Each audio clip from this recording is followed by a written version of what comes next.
A lot of the conversation that Craig Mazin and I had, we would talk through a sequence like that and talk through all the beats.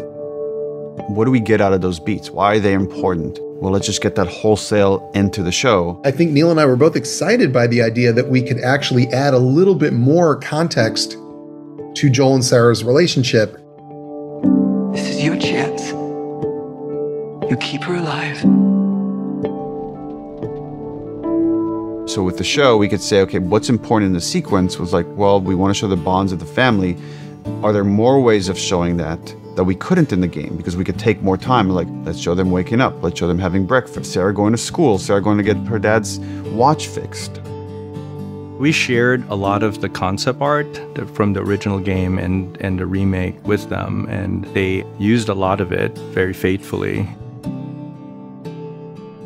to make the fans that were playing the game feel like they were being true to the material.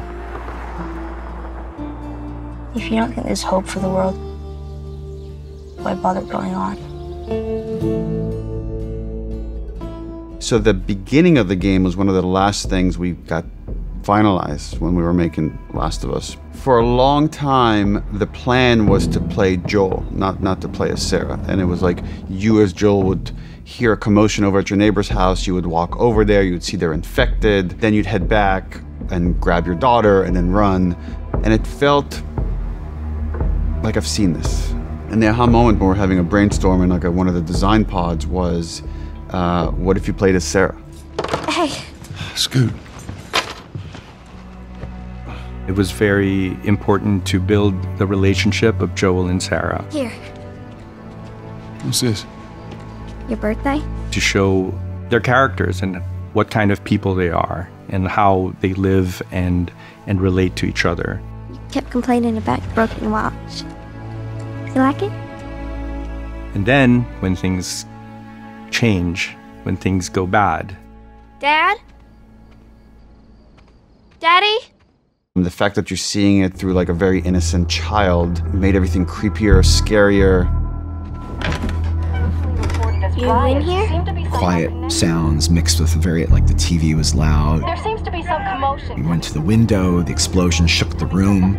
Oh, God. Everything was there to create this kind of uneasy tension. These kind of elements of like something is off until Joel comes in and then has to shoot his own neighbor. Jimmy, just stay back! Jimmy, I am warning you! Where the hell you been? You have any idea what's going on out there? I got some notion. Once you get into the car, you have tension being raised by police cars coming through with all the lights spinning around. The view is very claustrophobic.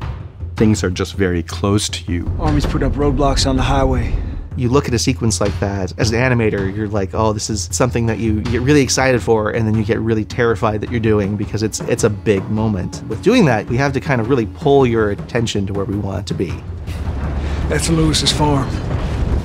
We do that with sound, we do that with animation, we do that with lighting, with fire. All of that is something that an animator put love and care into to make sure it happens exactly the way you're seeing it. But maybe one of the most important things to show in that drive was the family that's asking for help. Let's see what they need. At that moment, Joel shows you who he is. Who do you think you're doing? Keep driving. I got a kid, Joel. So do we. We have room. Keep driving, Tommy. And Joel is somebody, to survive, he has to control his environment to the best of his ability and make decisions based on what keeps them alive. He's going to do everything he needs to take care of his daughter.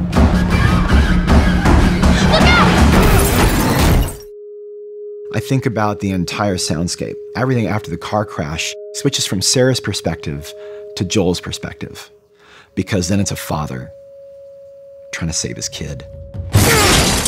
Come here, give me your hand. The infected gets closer and closer, and the shadows get longer and longer. This intense light just shines towards you. It settles into the worst thing possible when you think that you're almost at the finish line, and then Sarah dies. One of the things that I did to keep myself emotionally, and it still gets me emotionally available for that, is I actually, when we temped the sound of Sarah, it was my child. We knew what was going to happen, and so we kind of played into that as it made it worse and worse and worse until it was almost a save, and then it's not. It's okay, baby. We're safe. Got a couple of civilians in the outer perimeter. Please advise. Daddy, what about Uncle Tommy?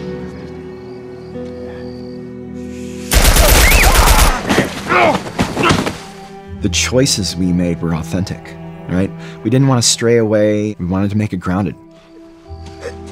Sarah.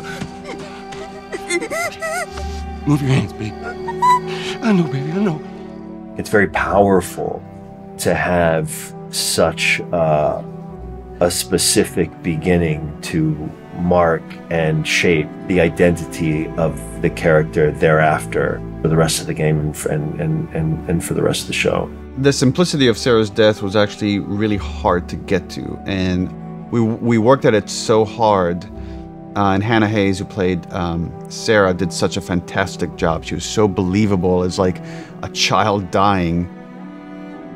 I remember that we had a few crew members that walked off set. They felt it was too much to watch that happen multiple times. We have great actors. Pedro and Nico just do this heartbreaking job. I love the game version and I love this version. They live equally in my heart.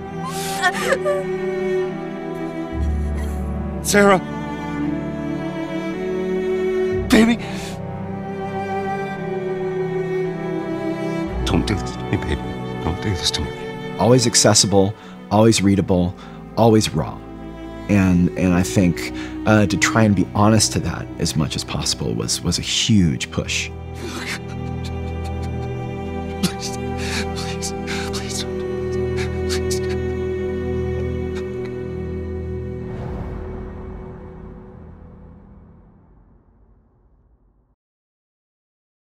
PlayStation